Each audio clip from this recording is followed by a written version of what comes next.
you born? I started recording, by the way. Oh, thank you. Okay, we're talking with Christina. We're gonna loop her in the spotlight at the end. It's gonna be beautiful. Okay. Christina, So when were you born? The 31st of August. Okay, so 8/31. And then what year? 79. 79. Okay. And then what time were you born? 12:01 p.m. Okay. And then where were you born? What city? Harrisburg. Okay. So I guess while we have people trickling in, I will do a little bit of reconnaissance work on Christina and bring her into form.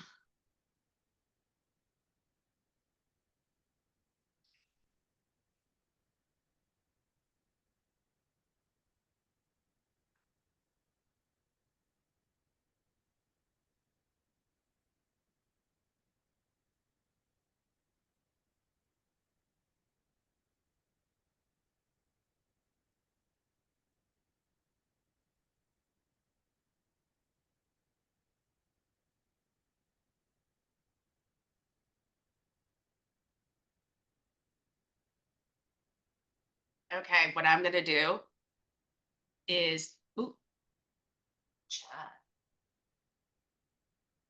Chad's calling me. I don't know who Chad is. Okay, I'm gonna play some music. Can you guys hear music when I play it? Do you think? Like enable the audio speaker thing. Yeah, I think you can try it and see what happens. Okay, I'm gonna play this a while. Just get you guys. Renee could sing for us. You want to sing? Oh, I just saw she turned her camera off. She's probably like, what the? She's right there in the lobby. Just Right. serenade people as they come in. Can you guys hear this? Can you hear that? No? That's depressing. Oh, I hear something. Yeah. Did I hear? Okay. Yeah. Hold on. All right. Well, I'm doing some work here. Give it a couple more minutes.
Well, Amy's working on that. I'll just tell you guys, I am a little jealous because I've wanted her to do this for me. Like I would have volunteered.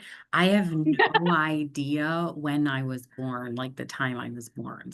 And it's like I got to dig up the baby book somewhere under the bed or in the closet or something. And I'm very curious. I just haven't done the work to make it happen. I have my time of birth written somewhere in my CoStar app. I should have pulled that up. This is the crazy part. Okay. So I guess I'll start. So can I share my screen by any chance? Should be able to. Okay. Let me share my screen one. Okay, can you guys see that? Yep. Okay. So before I get before I get started, I want you guys to think about just how I was playing. What do you guys know what that song that was that I was playing? No, no one. Okay, it was actually the theme song to Top Gun. So yeah, I think you guys are on mute. But for me, that really is like when I really want to feel like when I get on stage and I do my talks, when I'm trying to pump myself up, I blast that. Like to me, that's like I feel alive when I listen to that music. It's just like, oh, I just get it just feels good. Does It's like anybody raise your hand if you're Rocky. anybody yeah, does anybody have that same feeling? Like with a song in particular? Like something music makes you, it like brings you alive. It like resonates with you. That's the power of frequency. That's what music is. So when we talk about human design, we as business owners, we as living in our lives with relationships, we oftentimes look at how we fit in a puzzle, like who we are and how we connect with others, how people connect with us. And I know that Keller Williams has a really great system called KPA, it's Keller Williams Personality Assessment, that is utilized to say, okay, who is this person and what best role do they fulfill in the ecosystem of the real estate industry? Has anybody here heard of the DISC test? Yeah, I've Okay, taken so that that's one. another really good personality test that people use as a tool to determine where their strengths are, how they're here to approach business and life, how they are best resonating with the world, how they're presenting themselves. How about Clifton's strengths? Anybody heard of that? Or the Enneagram? Heard of the Enneagram? No? Okay. So basically, this is a personality tests are tools that we use to establish where we best fit. What piece of the puzzle are we bringing to the entire picture? What human design does is it takes it to an extremely different level. When we look at personality tests, we are made up of 20% of us energetically is our personality. That's our mind. It's our consciousness. It's our personality. It's who we have been conditioned to be over our 44 years of in existence. It's the environments we have been a part of since we were children. It is the relationships that we have had that have shaped us into the conscious version of ourselves. That is the 20% that the majority of all personality tests are focusing on. It's a series of questions that say, how do you feel about this? Or in this situation, where would you show up? It's a tool that is really only accessing that 20% of us. It changes. It moves with experiences that we have. So for example, I'll give you an example. I came to Keller Williams, and I'll use Keller Williams as a prime example just because it's forefront for me because I'm also a real estate agent. But Keller Williams focuses, and they say it's really optimal for us to sit down and determine where you best fit so that we are encouraging the strengths in you versus pushing you down a path that is not in alignment with who you are.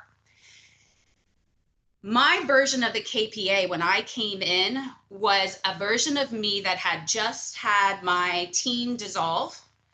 I was in a really rough patch. I didn't know what I wanted. I didn't know, I was here, there, everywhere. I had no idea. My results of that KPA were different when I was in that space up here consciously than when I took it a year later. Completely different, because I had had grown, I had had experiences in a different environment that shaped me and my thoughts and who I was. It changed. What doesn't change about us is the other 80%.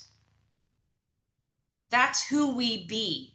That's our energy. That's our physiology. That's the unconscious. That's the language that I'm here to talk to you guys about today, because that is something that we are born with. It's something that comes when the spark is ignited, when we are created. If you believe that you are born of God, universe, source, whatever your higher power is, it's not really woo-woo. It's just that we are created as these unique, beautiful, wonderful, powerful individuals. We are all incredibly different, and that's why we are who we are. That's the 80% of us that we've forgotten the language of self. Does anybody, raise your hand if that makes sense? Okay, so that's basically what human design in a nutshell is. It's kind of, I want everybody to close their eyes. Close your eyes and think about when you were a kid. Is there a fictional character, a storybook character, a movie character, someone that you saw in real life that was like, oh my gosh, this is who I am. This is me. This is me on a screen. This is me in a book. The version of yourself when you were small.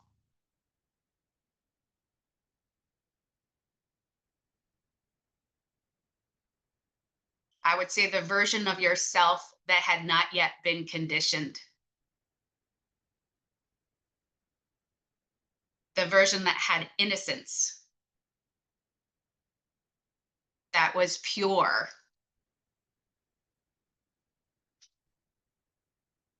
Okay, you guys can open your eyes.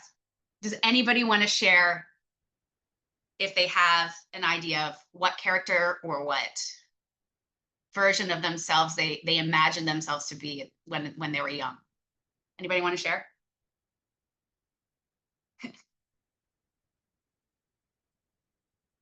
You want to hear mine? Okay, so I have two that really resonated with me. One that I've actually kept with me, and that has actually sparked what I want to do for the rest of my life, and how human design helps me to do that. But anybody know who this is? Can you see that face? Do you remember the movie Up? Does anybody see the movie Up? Mm-hmm. Okay, this is Ellie. Ellie is this little firecracker of a girl that gets lost in imagination, gets lost and comes alive in a space of dreams, in a space of being uniquely herself, the tomboy with a missing tooth, the one that is here, and I'll play a little skit for you. The Miracle of Ellie. Can you guys hear this? No. Mm-mm. Okay, so this is Ellie. She is, I'll give you a little what's that, voice overlay of what's happening. But she comes in here, she goes into this abandoned house, and she is just imagining that she is this ship, she's this airplane. She is conducting this exploring, and the whole point of her is like she has an adventure book. And all she does is she's like, I'm filling my adventure book through life. Like she literally carries it with her. And then she meets this little boy who invades her space. And she's like, you either, jump on the ship or get out. And that's Ellie. Ellie is this vibrant, before life got to her. She is unapologetically herself, the authentic version of, she's just beautiful. I mean, to me, that's how I felt as a kid. I felt that I wasn't afraid to be who I thought that I was. I didn't even have a concept of self. We just were. We were the 80% of us that just is. It's who we be. So this is my version of the character that fit me. And the other one is this little guy. Have you ever seen the movie Happy Feet? Yeah, okay. I'm going to play this little clip. I wish we had volume because it's really not going to make sense. But I'll give you the background for Happy Feet, or for Mumble. His name's Mumble. Mumble hatches, and he comes into this world in a society where you have to have a heart song to be able to meet your one and only, to find love. It's your identity. And there's this really beautiful scene that Mumble comes up, and he's coming in, and they're talking with the instructor, and we're talking about why they go to school every day. And the whole point is that they can come and bring to the surface who they are through a heart song.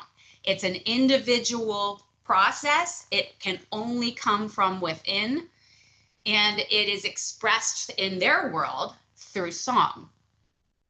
Mumble comes in and he says, well, I've got a song, but it's more like a rhythm, and it's my feet that do the talking. And he's outcast. He said, oh, no, that's not how things work here. This is like there's something wrong with you. There is, and he starts to lose his spark, and he starts to go in on himself. And everyone around him is like, you don't fit. And then they blame him for the loss of the food source that's coming in to feed them. And they get to this point where they're like, you're the problem, get out. And Mumble says, I'm going to go out and I'm going to prove to you who's taking our fish. I think it's the aliens, and it's actually humans. But he goes out and he ends up saving his village. He brings the humans back, and they all start to dance with him. And then the humans say, this is something to protect. So it's an incredible story. It's something that I hold deeply in my heart, because my job here, I think my purpose in this world, is to help you become your heart song. What is that for you? How do you express yourself in its highest potential? What does that sound like? What does that feel like? What's your theme song? And so does anybody know what the highest vibration is in the world? No? Okay, so we have a scale of vibration, and emotion is vibration. It's energy in motion. That's what emotion is, which is really cool. So if we were going to talk about emotion or frequency or what have you, the highest frequency, a lot of people actually come back and say, it's love. Highest frequency is love. It's actually not. It's authenticity. And authenticity, I think, is when we go back to that little version of ourselves that is unadulterated, and we create from that space. And that's what human design allows us to do.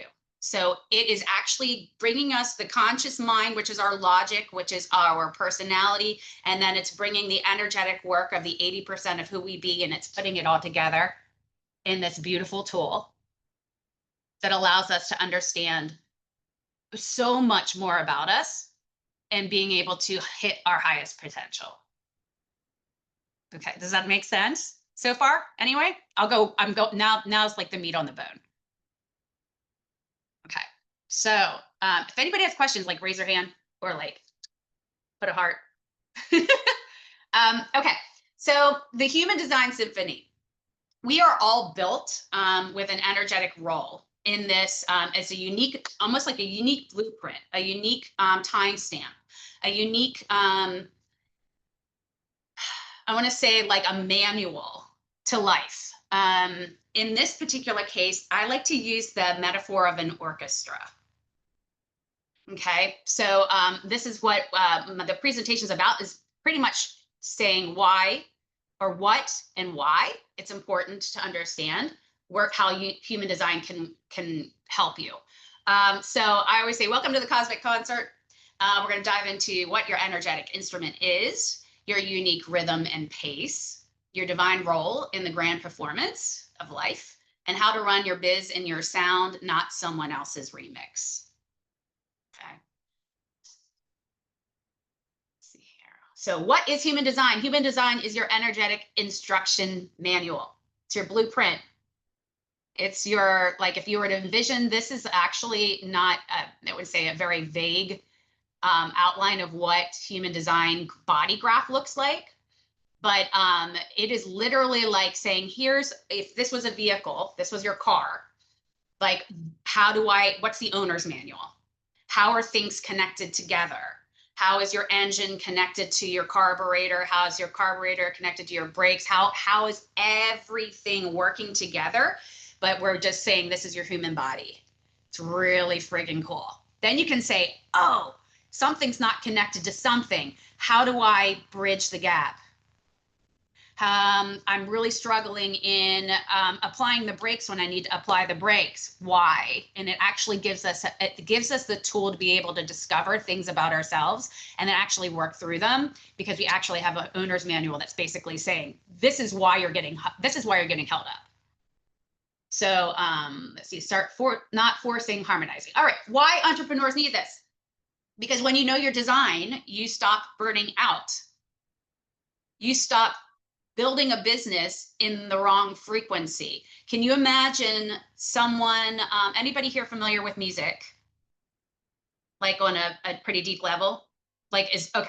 So can you imagine trying to come in a 2/4 or a 4/4 beat or rhythm, right? And you're going forward, and then all of a sudden you're trying to fit in a 3/3 or a 1/3, like you're it's the wrong rhythm. It's like you're trying to fit your song into something that's like off tune and off rhythm, and you're going like, what? This doesn't feel right. Like, or you're out of pitch. Like, hold on a minute. Like, so someone's off pitch. So that's where we get to say, all right, how do we fix that so that you feel, the 80% of you feels that you're in alignment with self. You stop shoulding. So I am so incredibly guilty of the shoulding. Oh my gosh. I think we all are, especially in business. We are like, I should be doing what Becky's doing. I should be doing what Christine is doing. They're successful. The version of what they're doing is what's meant for me because that's what's working for them. And it's actually flipping the script here. It's what will work for me. So it actually helps to stop the shoulding, and it gives us direction. You start working with your energy instead of wrestling it. And I said, especially for my neurodivergent babes, this is permission to stop being a marching band when we were born to be a freestyle jazz trio. The Human Design Symphony. Ladies, you are about to meet the full orchestra. Every section is needed. Every part essential. Every role genius. So let the music begin. Okay, so manifestors. When we look at different energy types, there are actually 4 different energy types. One is a hybrid, which we'll get into, but energy for us is like, we categorize them by what our aura is. It's like basically the tuning fork to how people are going to receive us. It's the environment, the emotion, the energetic presence of who we are. there are, like I said, 4 different types, with a 1 being a subtype of the generator, but they all are meant to fill the ecosystem of what it means to be human. And I'll kind of bring it all together. I just wanted to identify what those 5 were. So we call one of the energy types manifestors. They're basically like, when you look at an orchestra, they're the producers of the show. They start the spark. They bring the concept to the table and they say, look, let me inform you of all of this beautiful, these grand ideas that we have. They're the initiators. They're the ones that are going to bring something to the table and they're going to say, do something with it. So they're the producers of the symphony, the orchestra. They're the ones that say, oh, I would love to have a new orchestra hall, and I would love to have an event that supports children in need, and I want to do this, and I want to do this, and it's going to look like this. They're a producer of a movie, same concept, right? They are the big idea initiators. They're the ones that kick off the show. Why they're magical? They generate the original impulse that sets the entire symphony in motion. Their strategy in life, so each energy type has a strategy. It's their main way of decision-making strategy that brings their power to the table.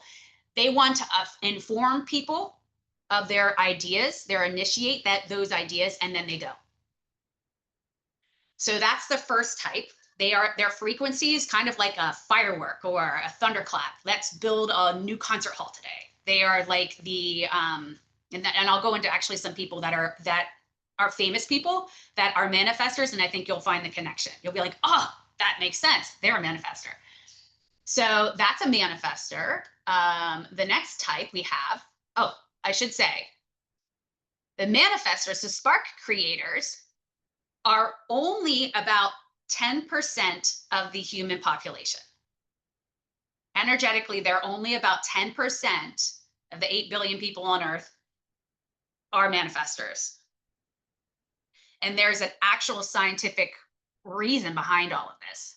It's pretty freaking cool. What if you had 80% of the world as manifestors that were sparking ideas, but you had nobody to actually fulfill that spark? Nobody building and doing the things that they're bringing to the table. There is an energetic balance, just like the Fibonacci sequence, just like how ecosystems are built, where we have prey, predators, we have decomposers. Like, it is literally, humans are built in the same capacity. We come here to fulfill an energetic role that is completely and perfectly balanced with the rest of humanity. So I just wanted to throw that in there really quick. So the manifestors are only about 10%. They're projectors. They're the conductors of the symphony. They guide the flow. They are about 20% of the population. They're the ones that can say, I'm the visionary. I see this beautiful piece of music. I see this incredible talent in front of me, and they envision how this is going to manifest or come to light and help others play their instruments in the choreograph the crescendos and the bringing down, where those players of the orchestra are the ones who they see the whole field. They're literally, with the raise of a hand, they can go, okay, bring it up, bring the volume up, bring it down. Like, this is where you're going to be highlighted the best. I can see where you're meant to go. Why they're magical? They direct, optimize, elevate, refine, making sure the music doesn't turn into chaos noodles. Their strategy is they're going to wait for the invitation. Then they shine like the goddess that they are, or God, or human. So their frequency is laser insight. It's that whisper of wisdom, deep emotional resonance. And then there's a reason why only 20% of the population are projectors. Because if we were lopsided and we had so many composers and not enough people in the orchestra playing the things, doing the things, and we have too many spark initiators, and it's definitely a divine sequence. So projectors are about 20%. Then we have generators. This is the majority of the people out here in the world are in fact generators. They are builders. They're the ones that bring the steady beat. They're the ones that are the musicians in the orchestra and the symphony. They're the pulse of society. They're the ones that bring this steady, radiant life force driving the whole performance. You wouldn't have a performance if you didn't have players in the symphony. Why they're magical? When they follow what lights them up, they become a magnetic humming engine of creative power. Their strategy is to respond, then act. So they're basically sitting in the orchestra and they're ready for that conductor to go so that they can respond to it and act on it. So their frequency is this warm, glowing satisfaction. Generators are magnetic. They are so like you get and you come into their presence and they're this like steady pulse. It's like, especially when they're in alignment, doing the things that light them up. They're like a really well-tuned cello. Generators, and this is the next one, is manifesting generators. They are of the same energy type. They're the builders of the world, except manifesting generators, they have the same aura, but they are literally coming into the world and they're like the creme de la creme. They're the soloists. They're the multitasking jazz queens. They're the ones that add sparkle and speed and flair. And they are like the entrepreneur that keeps doing all the things. And they're like, let's go to this thing, to this thing, to this thing, to this thing. And they're like, oh, like there is no one, I think, more magnetic than a manifesting generator in their element.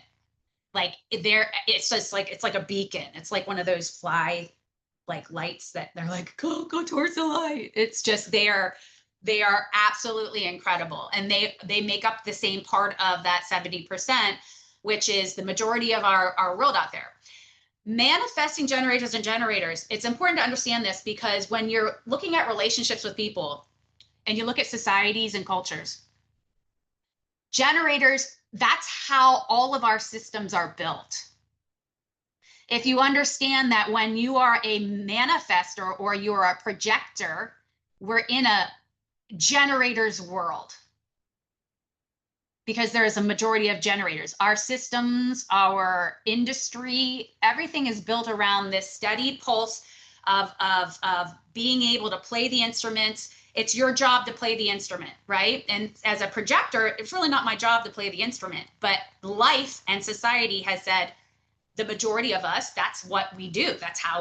We're builders. So when we're projectors or manifestors, we're coming into a builder's world, having to behave and act and energetically be in a space that doesn't necessarily resonate with us. Does that make sense? So when you look at human design, it's really important to, I always say, start with what your energy type is. And then we can say, all right, well, the majority of us are going to fall in this manifesting generator or generator energy where we're consistent. We can go to bed at night and wake up with a full cup. And our cup is distributed. That means our energy, our gas tank is filled up. That throughout the day, it's going to be able to sustain itself. And then I'm going to go to bed and it's going to fill it back up. And then I can sustain it through the rest of the day. Projectors, manifestors, and our next one, which are called reflectors, which are very rare, are energy types that don't have an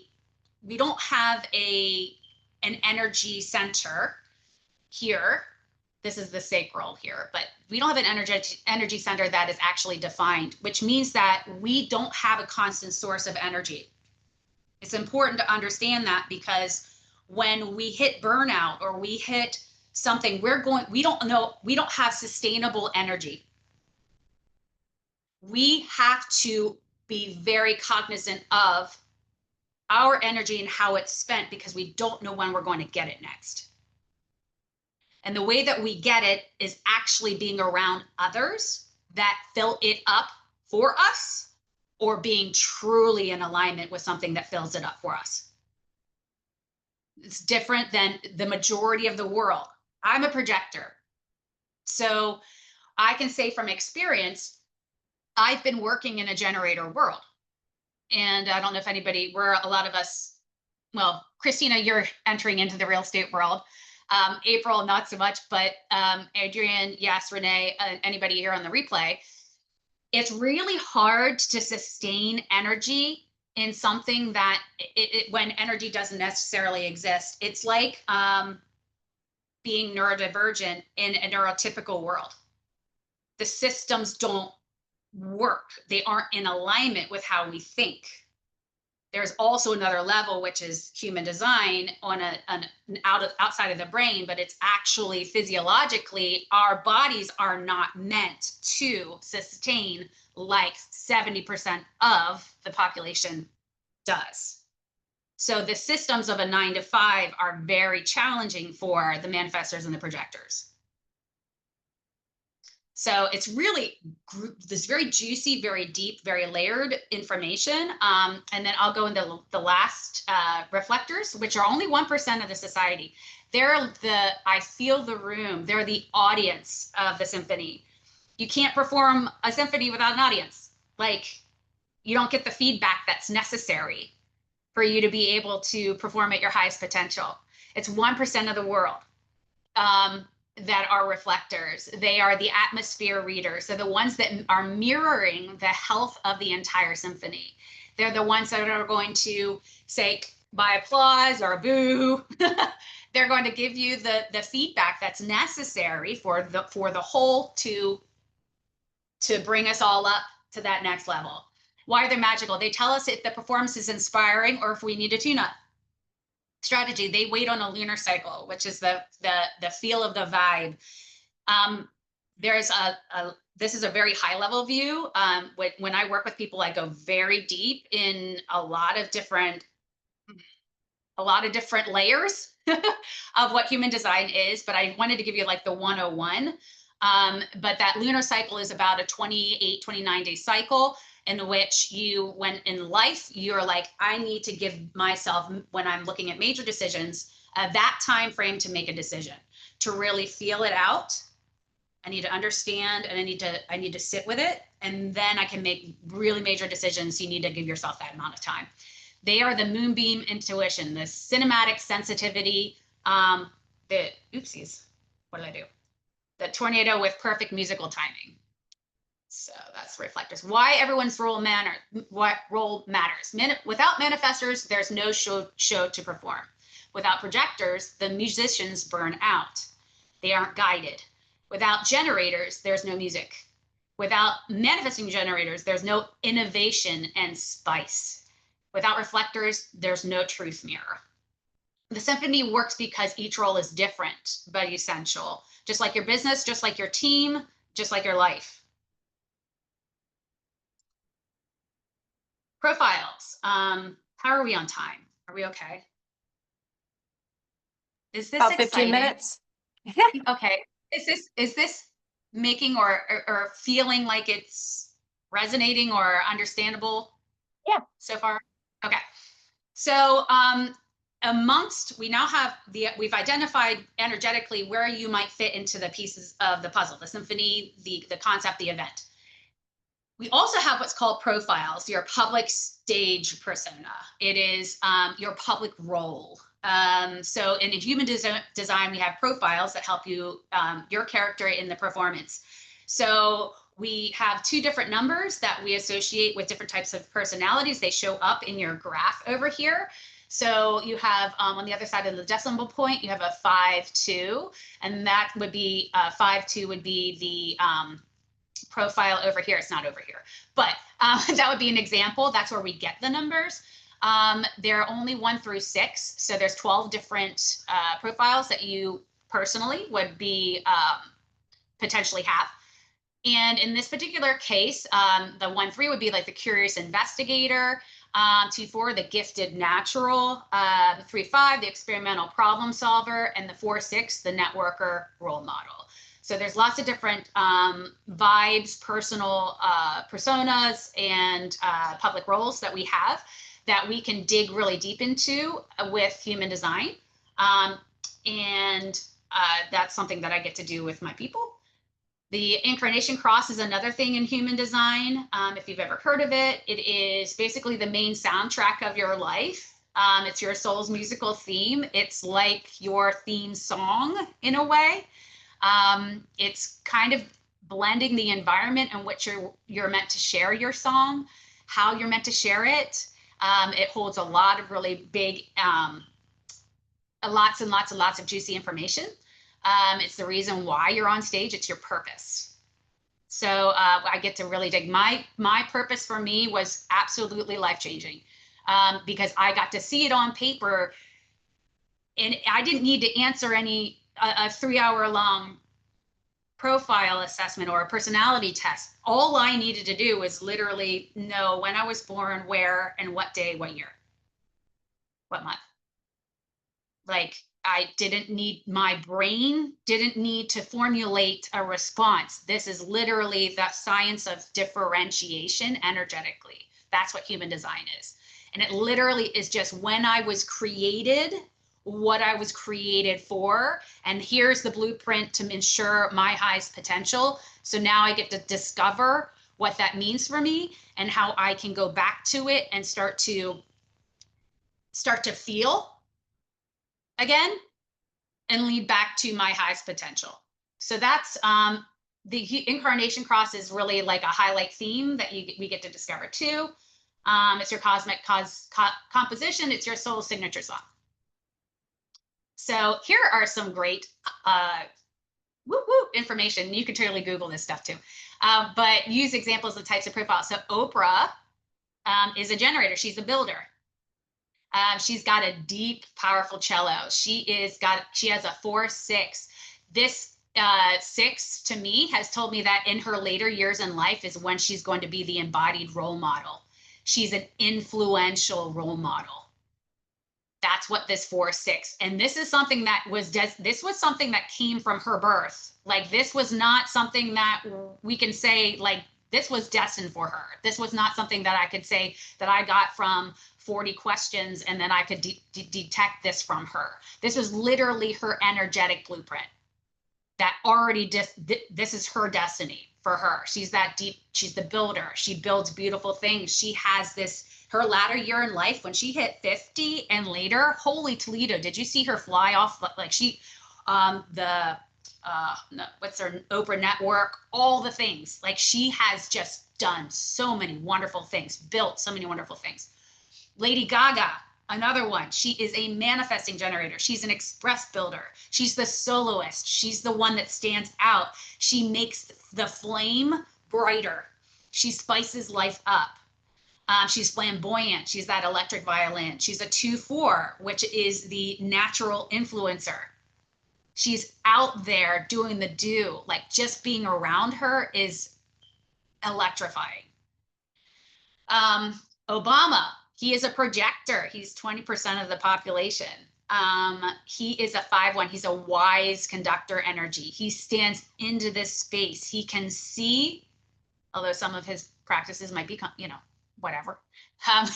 He is literally the one that is out there conducting, directing, guiding. He has this calm depth of presence. Frida Kahlo, which is a beautiful artist. She's a manifester. I don't know if you've ever seen some of her work. She's a 2-4 as well. So she's that natural influencer. She uses beautiful, I believe she's Spanish or she's either Spanish or I don't know if she's from Mexico. I forget where she's from. So anyway, she brings this beautiful spark to and starts this initiative. Like, she was one of the first that brought this vibrant cultural artwork to the table. And she's that, like I said, she's a visionary spark. She makes things and brings them to the table and says, do something with it. And then Sandra Bullock, she's one of the 1%.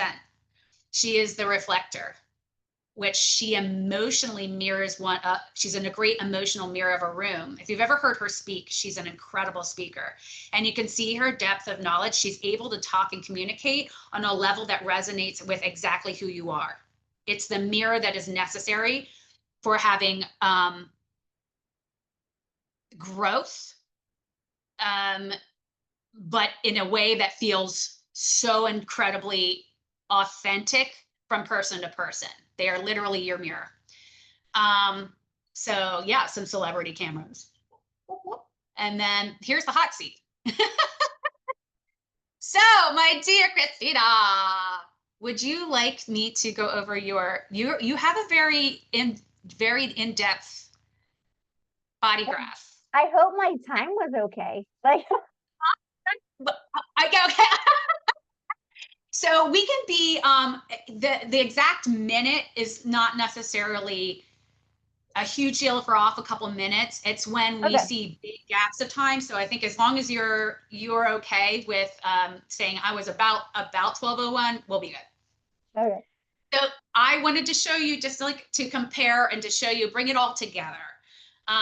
When I show people body graphs, it can be a really overwhelming concept, because this can take people years and years and years and years and years and years to get certified and really truly become an expert and understanding how your car is built, how each car can potentially be built, where we might see a place in which you, Christina, might find some challenges, might find a shadow in you that is in a frequency where you could be like, oh, let me reframe that. Let me say, what's the other side of that? And start to honor what that looks like on the other side of things. So the cool thing for you, Christina, is that you are one of the 20%. You are a projector. What that means for you is that, and I don't know, you can let me know if this resonates with you or not, but when you are in the world, it oftentimes feels like you are running up a hill with an empty tank. And it is like you're trying to fit systems to you energetically, and they're just kind of like nothing's quite working. It's just like when you get into a groove and you find something that really lights you up, you can go. But that reservation of energy for you is a very vital thing. It's a vital thing to pay attention to and to kind of protect. It's that ability to kind of have a soft space for yourself and saying that I'm not necessarily built to be the builders of the world, but I am here to guide. I'm here to see in others the potential that exists in them and to help support them in that role and build them up. I know your business very much does that. I feel like. Yeah, it's funny when you were going over projector, like immediately I was like, me too, 100%. Like I felt that when you were going over it. So, and in my old roles, like that's exactly what I did. So, right. And I feel like it's a great thing to start to set into self, because if we don't, we are living in, if everybody can see my cursor here, we are living in the personality. This is the conscious mind. This is the mind of shoulds. This is the, I should do this. I should be doing this. I should be doing this. I should be doing this. The power that projectors possess is that they just need to show up. Their presence is enough. It's a hard concept to understand because you need to wait for that invitation, especially for big things in life. It's like, if you've noticed that projectors tend to go into this space where they insert themselves and they say, I'm here to do da da da da da, and I'm here, and I'm this is what I do, and they almost like insert themselves into a conversation, insert themselves into a business, insert themselves into a relationship. And oftentimes what happens is that we're not that strategy isn't meant for us. That's not how we kind of function. It's that we wait for that invitation for someone to come in. For example, I'll give you an example of a projector. So my family, I'm a projector. My husband, my kids are all manifesting generators. They're the builders of the world. Their job is to or their energetic, they crave when they're in alignment, they want to respond to something. They want to be like, good, good, good. They want to be able to go and do. And if you come in as a projector, because you can see the highest potential of where they're going. That's our gift. Our gift is to guide, because it's almost like our aura has like a beak, and it's like, woo, and it's like, oh, we can feel the room. We can project as to what might be the best path for them. Manifestors don't want to hear it unless they ask for it. They're like, oh, heck no, don't tell me what to do. Unless I ask you, unless I invite you in. If we insert ourselves into conversations, into decision making, into things without being invited or asked into it, we will be met with resistance. So it's helped me at knowing that I'm a projector. Brittany is also a projector. So I brought her, I was going to do hers at the end, but she's sick. So I was like, oh, I'll do hot seat. So she's also projector. So when she was sick, after go, go, go, go, go, go, go, go, go, go, go, go, go, she's functioning energetically in this role that is very hard for her to sustain. It could be something easily sustainable, maybe by an Adrian or a Heather. Heather, I know. Hi, Heather. Heather is a manifesting generator. I know that. She can sustain her cup, if you look on your body graph here, this is your sacral. This is something that literally is the energy source for your body. It is the gas tank for life. It is you. It is something that, like I said earlier, they can go to sleep and their cup fills up, and then that sustains them throughout the day. And you're going like, oh, and if you're a projector, you're going like, like I wake up in the morning, and unless I am lit up, unless I am in commune and able to do what I'm meant to do, guide and be invited and feel like I can contribute in that capacity, that does not get filled up. And my energy is something that is almost a limited resource. It's not unlimited. Deeply, yes. Yeah, dude. And it is not, it's very hard to fit. And this is vital information for even generators. This is an incredible amount of information when you're building teams, when you're building things, to understand that people are not necessarily built to build. Mm-hmm. They don't have the energetic capacity to do that. Can we? Yes, but we can't sustain it like they can, because they literally have their sacral defined here. This is like an innate pulse. It's a heartbeat. It's something that is constant for them. And it is something they can draw upon at any time, and it is there for them. And they can sustain it. This is the marathon runner. We're like sprinters. We can get it when it's there, and we can utilize it, and our body goes, and it hums, and it's like this, it's so freaking good.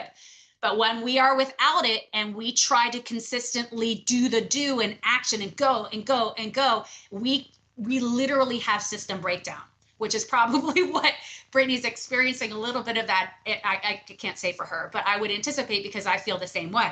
When I am in this environment where I'm go, go, go, go, go, go, go, go, go, and it's not feeding me at the same time, I am burnt out, body shut down. And I so also associated that with like introvert. I thought because I was an introvert, that's why I felt that way. So actually very surprising. So if you want to go, do we have time to go another level deep with you?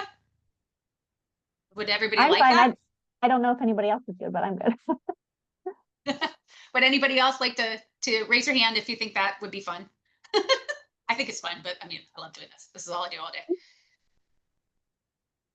Okay, we'll do it. And if you want to cut us off, Renee, or cut us off, oh, Adrian left. But yeah, oh yeah, yay, thanks, Got you, girl. Yeah, I got you. Okay, good, awesome. Okay, so the part of you that feels like an introvert is interesting. It's probably your. I would say that it is most likely your projector energy that makes you feel like an introvert. Because when I look at your profile, remember how we were talking about that public persona? It's the role you're meant to play in life. It's how people view you and how you view yourself. It's two different things. So over here, here's the, like I said, here's the 20% of you. Here's your logic. Here's your conscious mind. This is the conditioned self. This is how life has formulated in your head and what you've constructed out of it. It is like how you think, how you view yourself. This is your inner perspective of you in life. Okay? This is only, like I said, 20% of who we be. Over here is the 80% of who we be, right? This is how everybody receives us and sees us. When we stretch ourselves, you're going to be surprised. This is really cool. Okay, so your profile type, your projector, or you are a profile of a 3-5. Each of these numbers, 1 through 6, has a different flavor. It means a different type of like energetic presence or role. So you view yourself as a 3. This is how your personality. This is the inner, what you consciously think of yourself. The line 3 is the entrepreneur. That's the entrepreneurial line out of all 6. It is the me go first. I will go first. I will pioneer. I will explore. I will get to, I'm gonna fail forward. Your resiliency in life. Oh my gosh, girl. Like it is probably how you see, like you just get back up and you just try again. You just get back up and you just try again. And life, that's how you kind of envision as to who you are. Do you know how the world sees you? Is a line 5. A line 5 is this logical, this general that comes in and saves the day. They are the straightforward, procedural. I'm going to come in and here's a quick in and out. I'm an in and out. I'm going to come in and I'm going to give you the tools. I'm going to give you the process, and then I'm going to go back.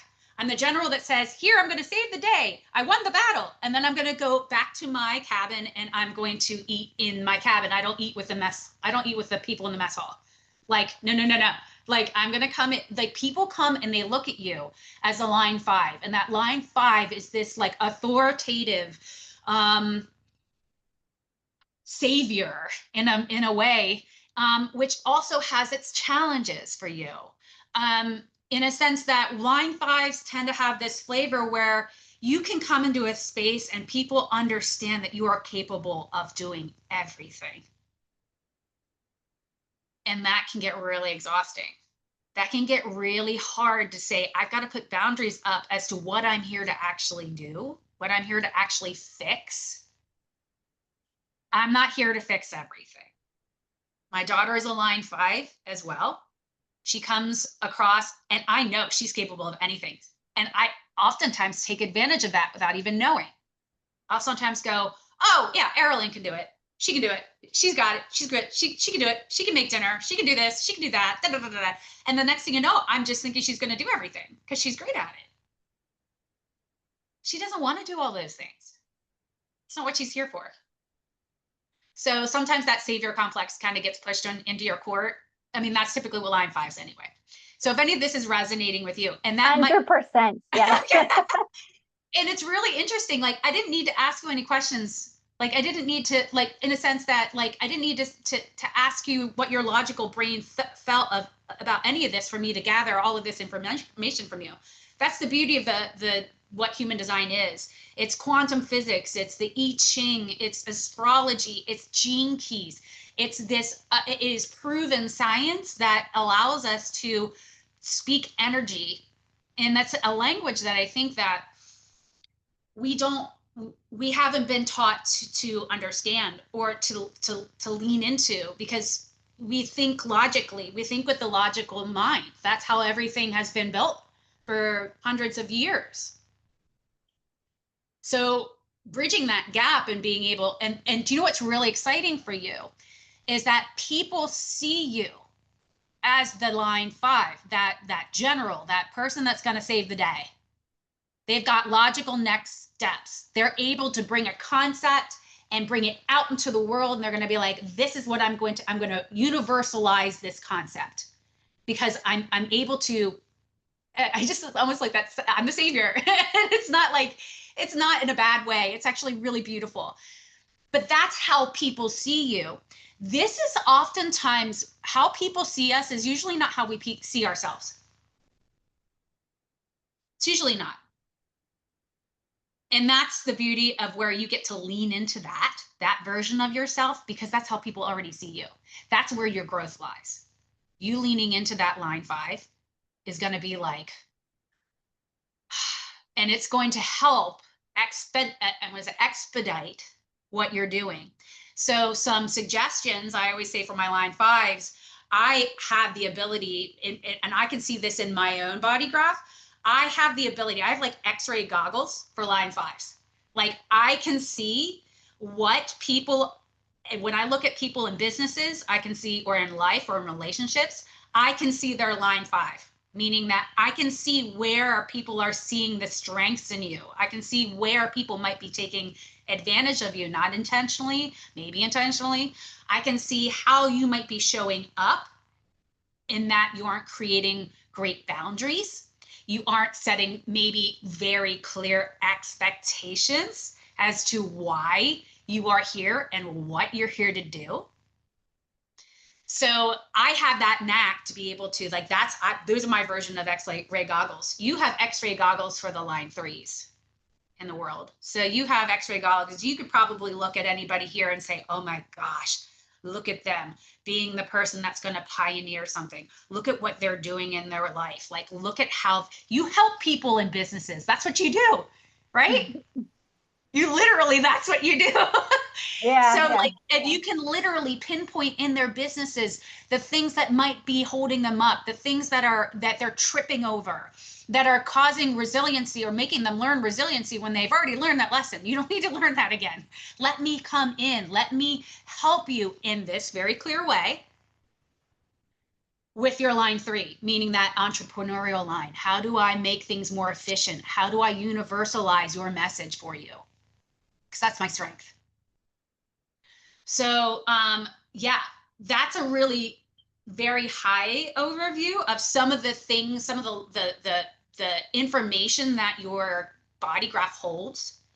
And every single person is different. It's so beautiful. The cool thing is that you can find that with your relationships with others, just how all of these centers that are colored in, these are basically like your defined centers. They're basically constants in your life. When you are in space, or you're in or aura, we call it, or you're in connection with other people that might have a defined root center, they're going to fill you up. They're there to help you because you do not have a defined root center here. You're here to learn from them. You're here because they're constant in who they are.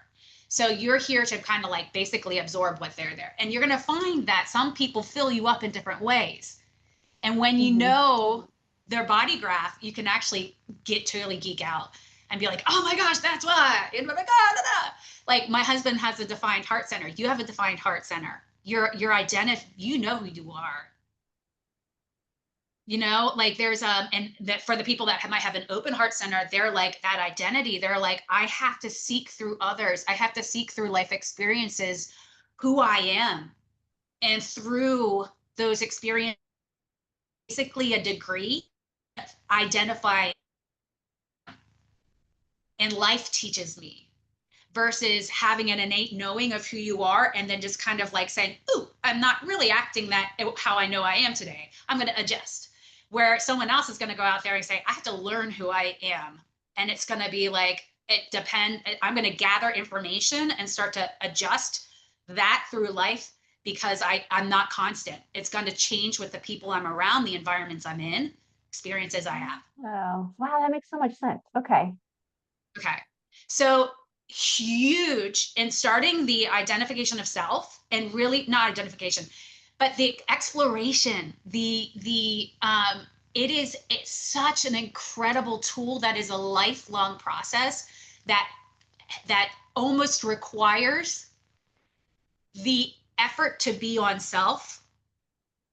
You have to be able to understand your cup before you pour from it.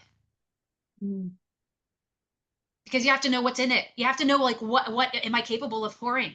Are there holes in my cup? Where are they? How do I fill them up? What am I doing? What are my actions that aren't in alignment with self? How am I maneuvering through life as if I'm a Corvette? You are a beautiful Corvette. And you are just like, okay, actually, no, you're a projector. So let's just say you are a Tesla. All right. You're a Tesla. And you're trying to travel to Alaska from Pennsylvania.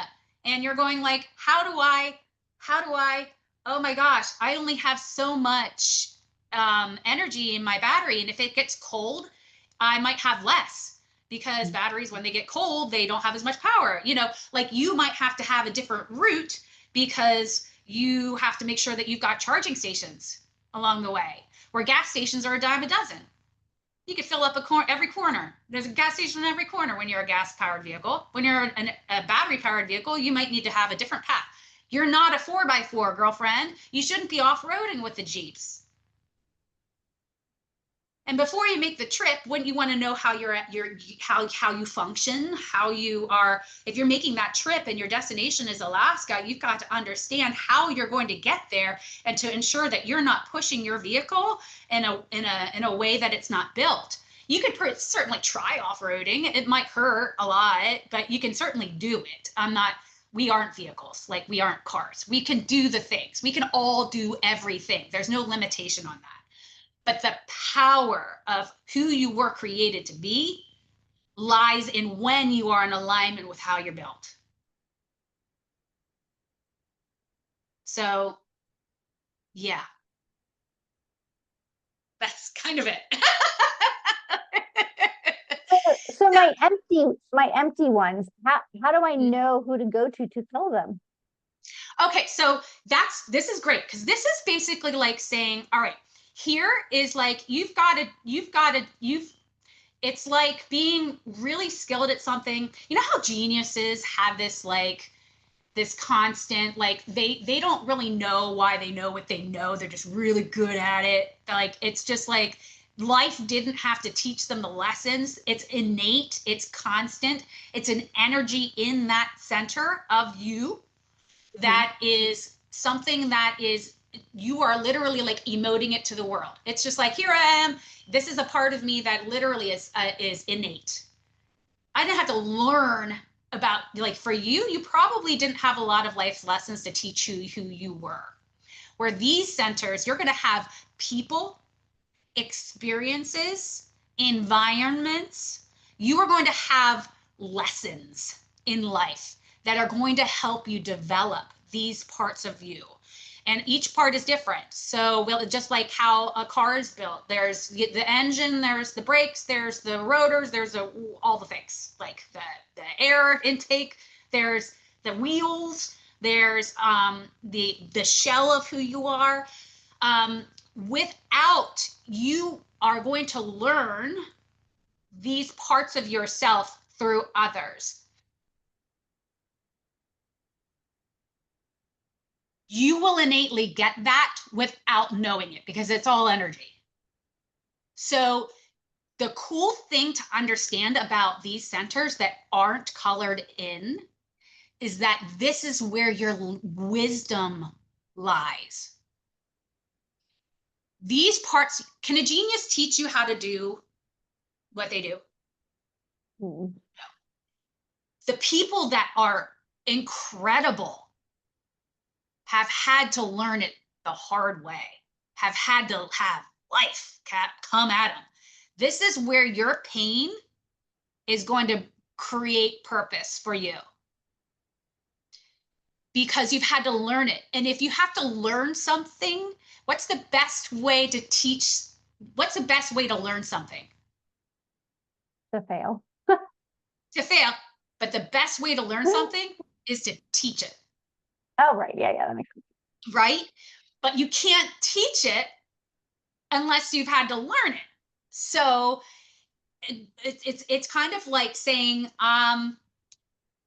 for example, I have, okay, so your sacral is open. Okay, so for you, you get to learn like hard knock lives on like experiences that are going to give you guttural yes or no, consistent.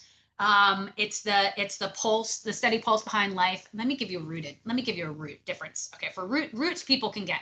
So like, for example, Heather's on here. Are you still here, Heather? Yes.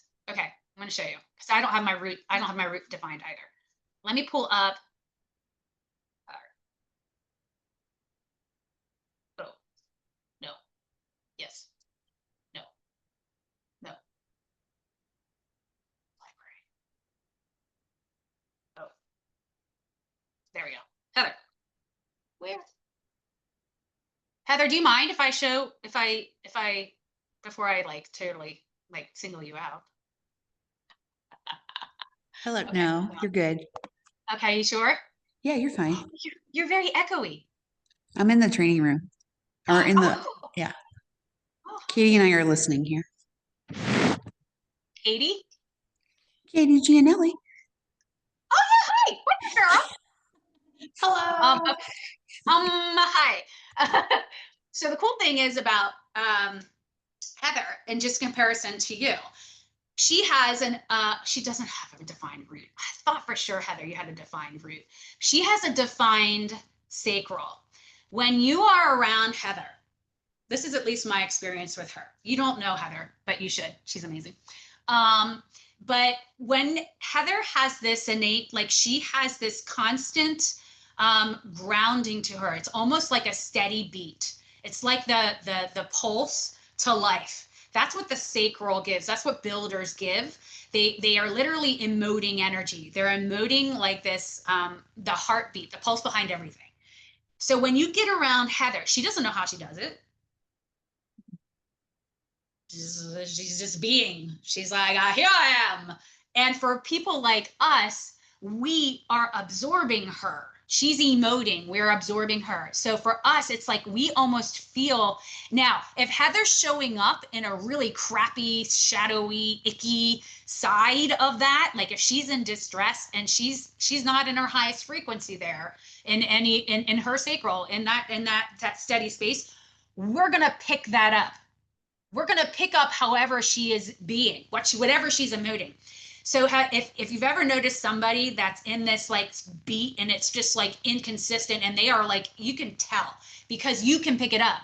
They're not going to be able to tell because all they're doing is emoting. Does that make sense? Yeah. So it's almost like it's people with root. I love being around people with rooted because for me, I'm almost always, it's probably also my neurodivergent piece, but I'm almost always like, I need the grounding. I need someone to just just to hold me, to give me the pressure, to keep me a little bit more steady, keep me consistent, give me the pressure, because those are the life lessons that you in your design at least are saying you're here to learn. It's where you're going to gain the most wisdom from the people that are already defined that you're basically picking it up from. It's going to be you living life's lessons and then you defining what that looks for. And it's going to be able to present to the world. Like you can look at these open centers and say, just like Heather here, she can probably teach and she's great at it being a builder because she can sustain it. Heather is such an incredible de-escalator. She's someone that can bring you back. She does this with me all the time and she doesn't know she's doing it. But she literally says, okay, Amy, let's process through this. Let's mind dump. Heather's Let's always get talking me off a ledge. I know, right? I'm telling you, I'm like, just like there's Heather. She knows she has this incredible sacral, and she usually is in a space where she's at the more of like a higher frequency. She's in a good space most of the time, that she's just giving off this like consistent, steady. She's there, she's steady. She doesn't have her root defined, but she has her sacral, which means that like her inner beat is consistent for her. We don't have that as projectors. So it feels erratic at times. It feels like, Mhm. and especially not having a root defined either. It's kind of like, it gives it kind of, and so when you're in the presence of somebody that is, you can you energetically feel? It's like hugging somebody. There's science behind that too, which I geeked out for a little bit. But like when I hug Heather, it's like my whole nervous system goes, Yeah. yeah. No, yeah, I know what you mean. It'd be Okay. really interesting to see what, like, how your relationships with, like, your husband, your kid, like, it's really interesting to see then how you guys counterbalance each other. All of my kids have their, except for my son, has their root defined. I can either really love being in their space because they do really good things for me energetically, they hold me to the ground, or I can actually like physically revolt. I'm like, because they're not in a good space. And I'm like, oh, that doesn't feel good. That doesn't feel like the type of grounding I need. That's not, because they aren't, and nay. And this has literally saved me and saved my marriage. He doesn't do any of this shit. He's like, whatever. He doesn't get it. He doesn't want to know. I'm like, okay, but at least it's helpful for me because I no longer insert myself into conversation situations where my opinion I know would be very helpful, but it isn't, it wasn't asked for. So Yeah, I do that all the time, Amy. I do. And I'm like, damn it, why am I doing that? yeah. So now you get to go, okay, let me practice. And I Yes. get to say, would you like my opinion? Would you like me to kind of let you know what it is I'm seeing here? Because you have the ability to see what others don't. Okay. Where Heather, being a manifesting generator, is the one that can take that, and you are here to help guide them to be the magnifying spark that they are. They are this like express builder. They are here to take, not necessarily recreate the wheel. That's what the manifestor is here to do. They're not necessarily here to come up with the ideas, although manifesting generators do have that idea piece, but they're here to execute. They're here to do. They're here to respond to what life's giving them.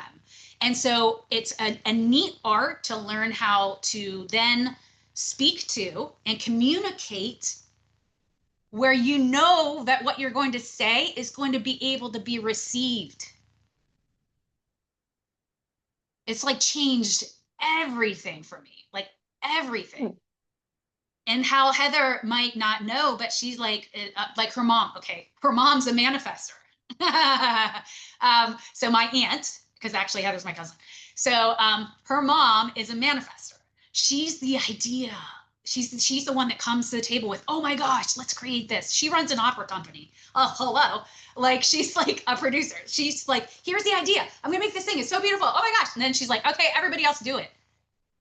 It can get really frustrating working with a manifestor because you're like, why don't you just do it? Dude, don't tell me to do it. Just because, like, do it. But they're not necessarily here to do. So they have to inform people of what their idea is, and they have to seek the people that actually want to participate with their vision. So instead of them just going off willy-nilly and doing this decision that really, or making this spark that could literally burn down a whole village, they have to say, hey guys, I got a spark. I've got an idea. I'm gonna light the fire. Give some time to run away or stay. Yeah, makes so much So sense. Yeah. and it's like literally, it's like, oh my gosh, this is how, and I know, being a projector, I know when I am not, and I didn't have a language for it. I didn't know. I always thought something was wrong with me.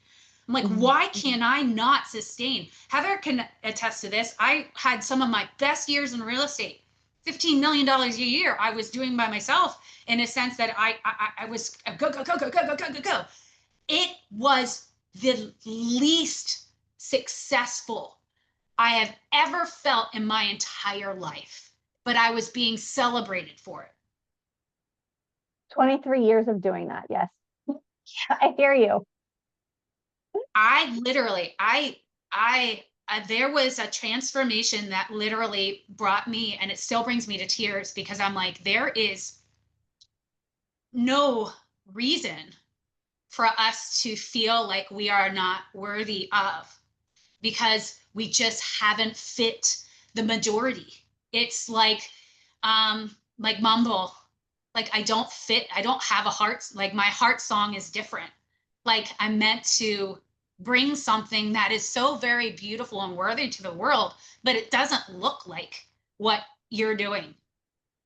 Doesn't make it any less than. It's vital to the health of the whole.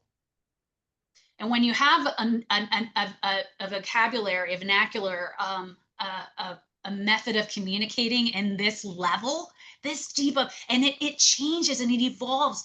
And if I work with you, Christina, and you're like, oh my gosh, okay, let's dig deep. Let's go even deeper. And then you get to take it out into the world. You're not seeking a guru to tell you about you. You are literally, or to tell you what to do. You are literally learning the language of self. So that transformation for you happens not when I'm in a paid space with you. It's happening when you're living life and you're going, oh my gosh, I just had the biggest breakthrough, Amy, and it wasn't with me. It was because of you. You know what I mean? Like, I feel like the era of the guru is kind of going away. The seeking outward for validation is going away. This is the language to bring you back to self so that you don't need that. You just need someone to help guide you. I'm your tour guide. That's what I'm here to do. I'm here to help tour guide you. And you're probably here to help tour guide people in your business and what you're doing. You're like, I'm just here to help. I'm to be your tour guide and what it is you want to build. So yeah, and where your manifesting generators are out there like, I want to build this. And like Heather, oh my gosh, I want to do this. Oh my gosh, I want to do this. Now she has a lot of grounding in her chart here, her graph, that keeps her very constant. So she's not typically going ding, ding, ding, ding, ding, like most manifesting generators are, but she has the capacity to. She just has to find the thing that sparks her, keeps her going. So yeah. If How was only you that were for in my head, everybody? Amy. That's all I'm going to say. If only you were in my head at times. You don't see the pinging, but the pinging is there. It's real. The pinging's there. Okay, well that makes sense because you do have an open intellect. Oh my gosh, can I say this? Intellection, intellect. Oh my gosh, that word. That's like your intellect. And then here's our conceptualization. Your conceptualization center is not open, undefined, Heather. So that's where you're in your brain. Your brain is you're kind of like concept, like where I could do this, I could do this, I could do this. Like you're here to ping that from life's experiences with other people that have this defined. Mine's defined. It's probably why you might feel a certain way around me conceptually, because mine's defined. Because I have a very innate gift to be able to conceptualize things, break them down into to be able to take this to this, this to this, this to this, this fits to this, this fits to this, and it's like, whoo, that's concept. And now action on those things is hard for me because I'm a projector. I want to take that concept, give it to other people, and say, go implement. You're welcome. So, but that's why I think you probably have some of that ping ponging, because the conceptualizing, taking ideas and then bringing them into is sometimes challenging for you, but you get Renee to learn knows. how to, Renee and knows. you get to, yeah, you what? Renee knows. Renee knows. Oh yeah. Yeah. And it's cool. Like you guys get to learn this about yourself. And doesn't it feel so freaking good to say, oh my gosh, no wonder. Like, oh my gosh. Like there is nothing freaking wrong with you and everything right. So then how do I have my heart song? Like, what does that look like? How can I come from a space of being so authentically you? That is your authentic advantage. That's the name of my business. That's what I do. And I use this because without it, it's really the only tool that I've seen so far that, and I tend to squirrel because I've from a very young age with being thinking differently in the world because of being neurodivergent, and also energetically, I'm not the majority. So my entire life, I've been like, what the hell is wrong with me? I don't fit. I'm not doing everything like everybody else is doing. And they're intrinsically, my self-worth was zilch. And the trauma that comes from that, holy dear sweet Lord, what this can do for a mom who has kids, or a pop who has kids and can understand that their child is a projector, that they're not a majority. How could you parent differently? Building a team. Oh my gosh, Heather was on my team for until it dissolved in 2023. And had I known this about the people in my team, the people that were in roles that they clearly should not have been in, hires we should not have made, things we were doing that were completely out of alignment, holy Toledo, Batman. Like, this would have saved so much heartache. We needed to learn the life's lessons, but we certainly didn't need to get beat up that badly doing it. So I use this as and so many different facets, as understanding and taking the pressure off of like fitting something that you aren't, standing in your authenticity to say, oh my gosh, and then being empowered by it.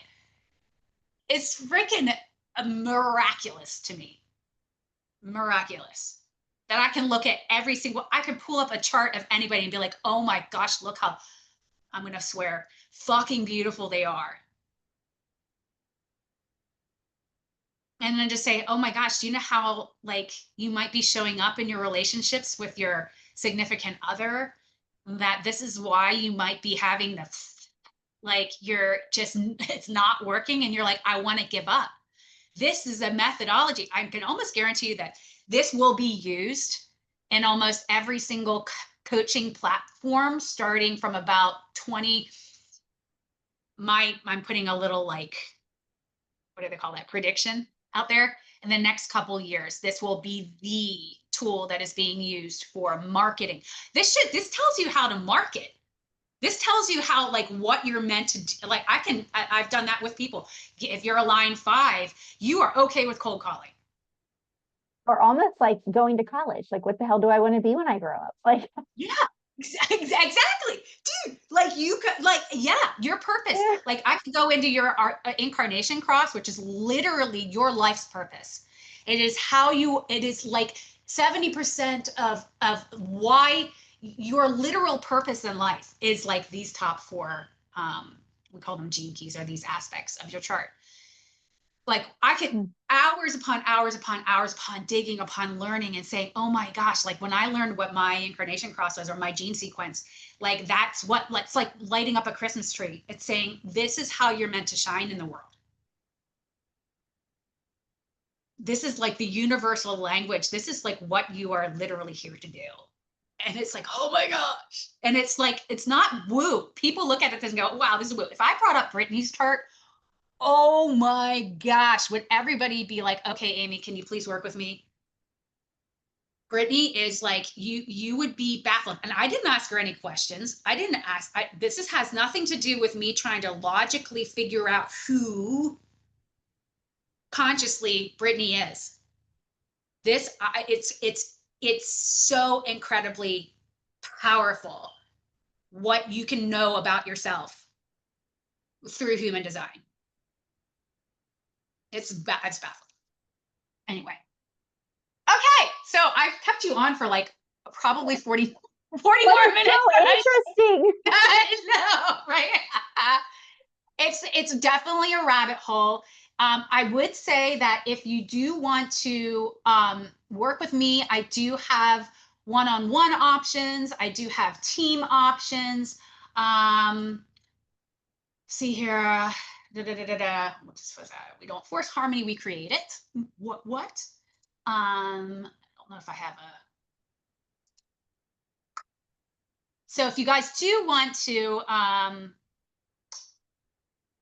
think this is going to Facebook. So I used to have a code that I would Shannon did these pictures, Christina. They Freaking look fantastic. Shannon Claire, everyone. Go to Shannon Claire. Woo-hoo, for the win. So sorry, Christina is in our networking group. So I get to meet Christina like I'll see you next Monday. But yeah, with Shannon, she does a really great networking group. So I don't have the link to this, but you guys have me, you know me.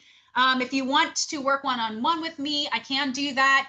I don't call them readings, and I don't like the concept of being able to sit with you for an hour or two, and that's it. This is something that evolves with you. This is something that gets shaped by life. So for me, it is going to be something that me as your energetic tour guide would love to work in a more extended fashion.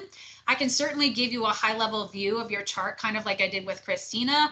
But I think the meat on the bone and where you're going to say, this is going to be the thing that helps me transform into my highest potential, is going to be something that is a longer commitment. So I do have options. I do have a framework that I work people through. It's very much music oriented, because I feel like, to me, music is as a healing tool. So I do incorporate music into that. What else?